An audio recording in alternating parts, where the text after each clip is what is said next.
Hi everybody. I'm going to be sharing today. It was a play day. We call it a tutorial, and I've been just messing around with some backgrounds with the Ink-ology inks. I've been using spray gesso, obviously the Ink-ology inks, some alcohol, and stamps from the last two releases, so the children's stamps and the robot stamps. Swapping out the colours a little bit. Okay, and it was a play, so you see me make a few mistakes along the way. Those mistakes actually you'll see in the video. The main mistake turned out pretty good in the end. So yeah, we'll continue now and watch the video. Thanks for tuning in.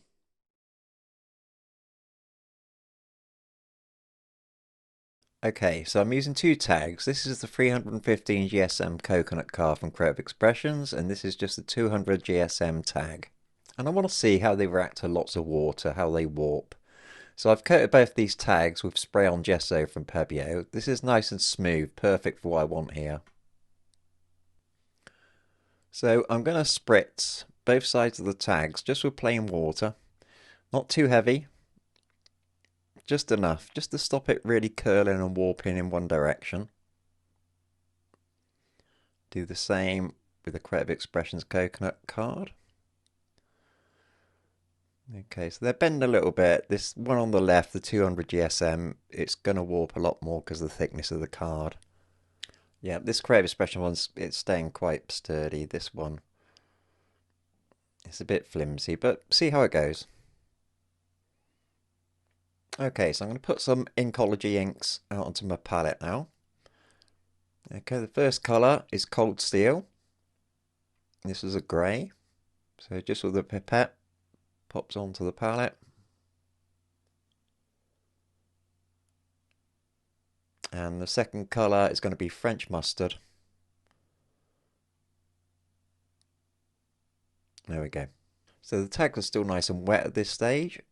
So I'm just going to start to brush. This is a squirrel hair brush. And with the Cold Steel, I'm just kind of floating this on the top. Don't have to be perfect with this. Okay, it looks to me this gesso isn't properly dried, but we'll carry on. I could have swore it was dry. But let's just continue and make sure the Creative Expressions one's dry. Okay, and with the French mustard. So you can see the white gesso is kind of mixing slightly with the inks here.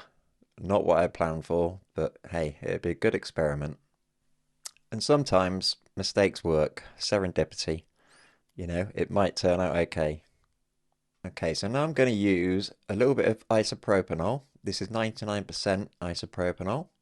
And with a little pipette, I'm just going to drop some in. Okay, got to make sure the ink is nice and wet for this. I'm just going to tap some in, kind of spritz it with the end of the pipette. You can do this with the end of a paintbrush, whatever you like.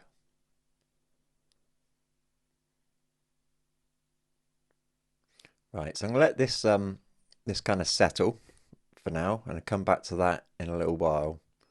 You may find it starts to puddle. Right, check that's dry. Yep, that's okay. So we do exactly the same here with the coconut card.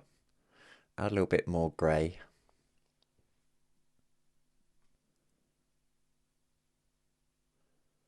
Yeah, this is flowing on here nice now. Already I can see that that gesso is dry.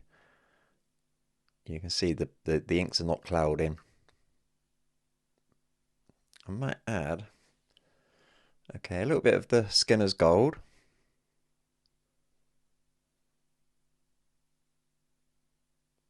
Okay, so the Skinner's Gold is just a little bit more powerful, a little bit more brighter than the French Mustard.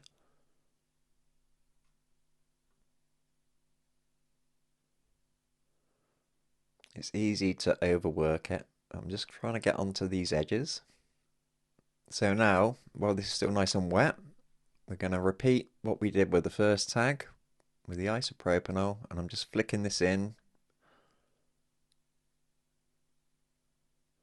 It's a really cool technique. I used to do this with acrylics years ago.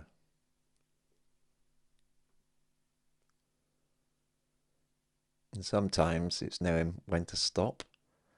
But what we do, you can let this settle for a few minutes and then go back in. You'll find if you get any puddling in a certain area, like here on the edges, we could just go in with a paper towel. Okay, I'm just going to take some of that puddled ink on the edge away.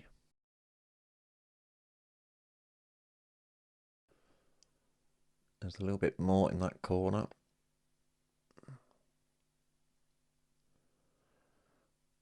Okay, I've just noticed on the tag on the left hand side, can you see the big puddle in the middle now? So I'm just going to drop a little bit of the alcohol into that.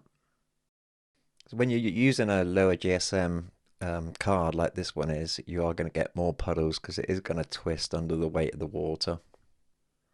Just mop a little bit that's gathered up on the top of the tag there. And I'm going to continue playing with the alcohol, so we'll speed the video up now.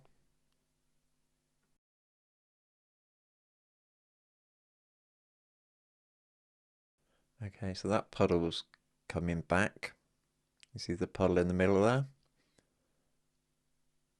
Again, with a paper towel, just take a bit of that ink out. And I'll pop in some more alcohol. So you are going to get this problem with the lower GSM.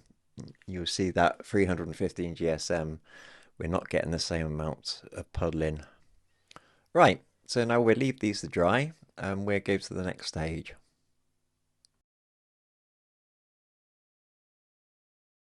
Okay, so I've left these to dry. I'll just take them off of the blue paper towel. Blue paper towel is great to put underneath. It just soaks up all the mess. Okay, I'll just pop them onto a piece of white card. Just for you to see. Actually, if I hold them up to the camera, just really unusual backgrounds and great for stamping on. So we will stamp on these. Here's the one that had the wet gesso, and it's actually turned out okay. I like it. It's nice. You can't really go wrong with this technique. Just get your colours right. So I'm going to show you these ones. So here I've used Tuscan Teal, Cold Steel, and a little bit of Skinner's Gold, which is quite a nice colour combination. So here I've got a line running through this. I'm not sure where that came from, but just other examples.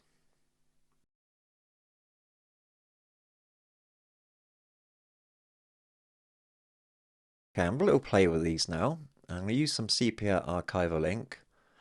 It's a big old pad. And just pick up some ink on the blending tool. And just round the edge of each tag, just feather the edges. Give it a kind of a vignette.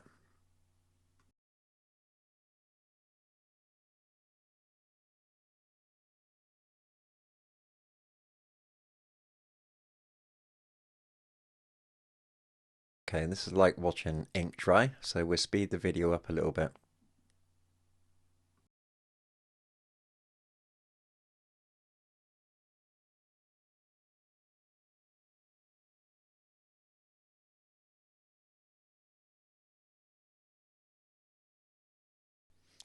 Okay, so I want to go a little bit darker, so this is Coffee Archival ink. And I'm just going to deepen the colour just gently around the corners, around the edges. So when this is finished, I will stamp each tag and we will come back and I'll show you them stamped and we'll add a little bit of black archival ink to them.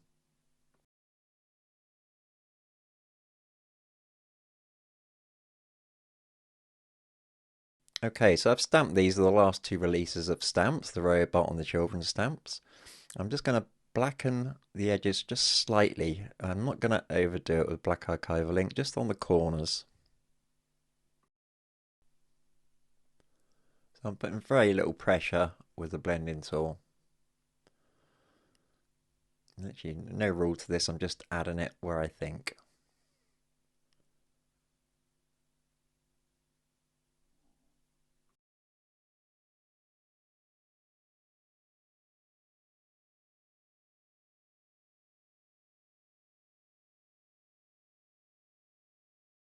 Right, I'll just finish this one off. And then what I'll do is I'll hold these up to the camera for you to get a closer look. So here we go. The name of these stamps should come up on the text at the top of the screen.